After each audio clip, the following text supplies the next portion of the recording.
In this video, I want to talk about complete the words in TOEFL reading.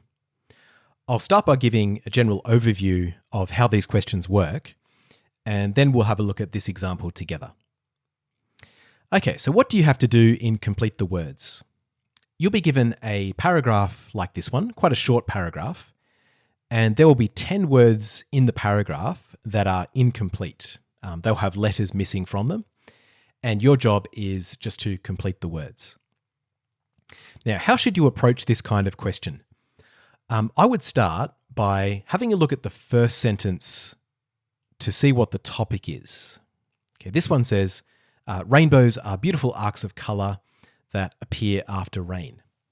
So we can see quite clearly that this paragraph is going to be about rainbows. And that's a very accessible topic. We all know what rainbows are. We've all seen them. And that's generally what the topics are like. They're not specialized topics you have no idea about. They're sort of familiar topics like that. Okay, now that we know the topic, I would suggest that you just quickly skim through the rest of the paragraph to see what kind of vocabulary has been used and also what kind of information has been included. I think that's important because if you know generally what's in the paragraph, it helps your brain sort of activate vocabulary related to the topic, which should help you when it's time to start completing the words.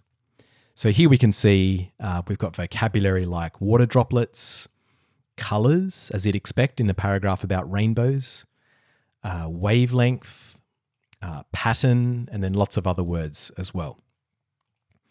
Okay, then go back to the first incomplete word and try and work out what the word is. Now, there are two main things that can help you work out what missing words are. One of them is grammar. So it's going to be important to know if the missing word is a noun or a verb or a preposition. And also something called collocations, which we'll see an example of in a moment. That's when we have words that are often used together. They're used together really often, and that can help you work out what missing words are as well. Okay, this first one though, it's the first word in the second sentence, which tells us that it's probably going to be a noun or a pronoun. It's not always a noun or a pronoun, because there are other kinds of sentences in English as well. But in this case, I think it's pretty likely it's going to be a pronoun. It starts with TH, and there are two missing letters. And I think that this word is going to be they. The reason I think it's going to be they is it's very common in English, as you know, to use pronouns like they to avoid repeating nouns over and over again. So I think that this word here, they, is used to replace rainbows, so that rainbows doesn't have to be repeated. This second one here, we have a little bit of help with this one because we can see that it's a word starting with sun. I'm pretty sure it's going to be a noun because if you look at the next word, it says passes, which is a verb. It ends in es, and we know that pass is a verb, so it's this one is definitely a verb, which means that this word here will be a noun. Now, if you've started thinking about rainbows and you're picturing rainbows in your mind as you're doing this, you can probably guess what this word is. If you don't know it, you could skip it and come back to it later. But I think it's going to be sunlight, because that's a word that we often use when we're talking about rainbows. Okay, next we have another word starting with TH, but this one is THR. And we can see that the word after it is a noun or a noun phrase, water droplets. So they form when sunlight passes something, water droplets. Because this is a noun, and we also have a noun earlier in the sentence, I think this word is going to be a preposition. And you can probably guess what this is because there aren't that many prepositions that start with THR. I think it's going to be through. Passes through water droplets. Okay, next we have a three-letter word starting with A. You can probably guess what this is. I think it's going to be and. This is quite a common structure in English where we have a noun, in this case sunlight, and we have a verb, and then later in the same sentence, we have another verb that actually has the same subject as the first verb, which is sunlight. And often we connect those with a word like and or to join them together. Okay, next we have something colours. Now this is the collocation I was talking about earlier. When we talk about colours, there are certain adjectives that we often use together with colours. And I'm pretty sure this will be an adjective because colours is a noun.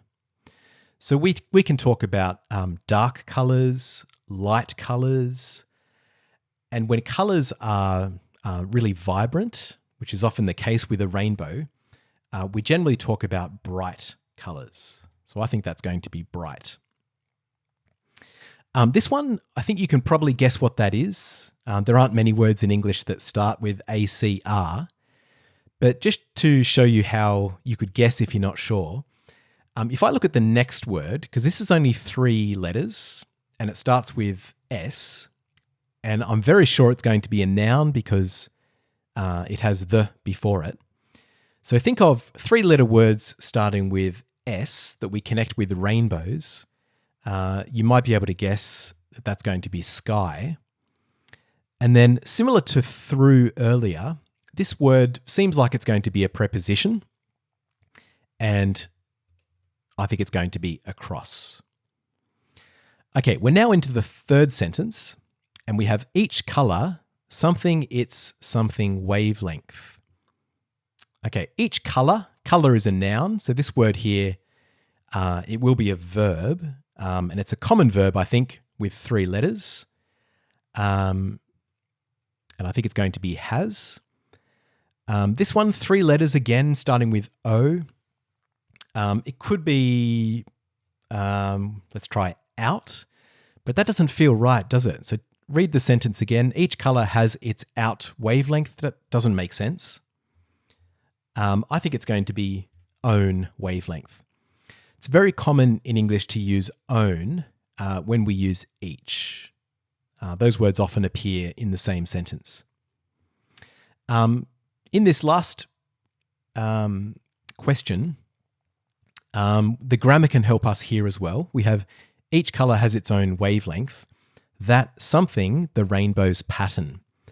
Now this sentence, it feels like, this part of the sentence feels like a relative clause where they're giving more information about this word wavelength.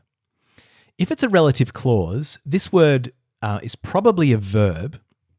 Relative clauses can have nouns as well, but if this was a noun, we'd expect to see a verb later in the sentence, and there's no verb here. So I think this must be a verb. So we can ask ourselves, what verbs do we often use with pattern? What do we do with a pattern?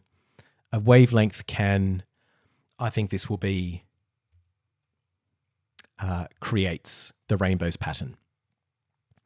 Okay, now before you click check or before you move on, just read the sentences again, the ones that you completed, and just make sure that they make sense. If there's something that doesn't seem right, then it probably means you've made a mistake and chosen the wrong word. And also just be very careful with spelling, because it's easy to make spelling mistakes with this task. This one, for example, you might accidentally start typing from E and write something like that, which wouldn't be correct. So just make sure you haven't made any mistakes like that. And then when you're ready, just hit check. And today's our lucky day. We've got 10 out of 10 correct. Okay, if you'd like to try more questions like this, just click on the link in the description. That will take you to my website where you can practice with more complete the words questions. Thanks for watching and best of luck in your TOEFL test.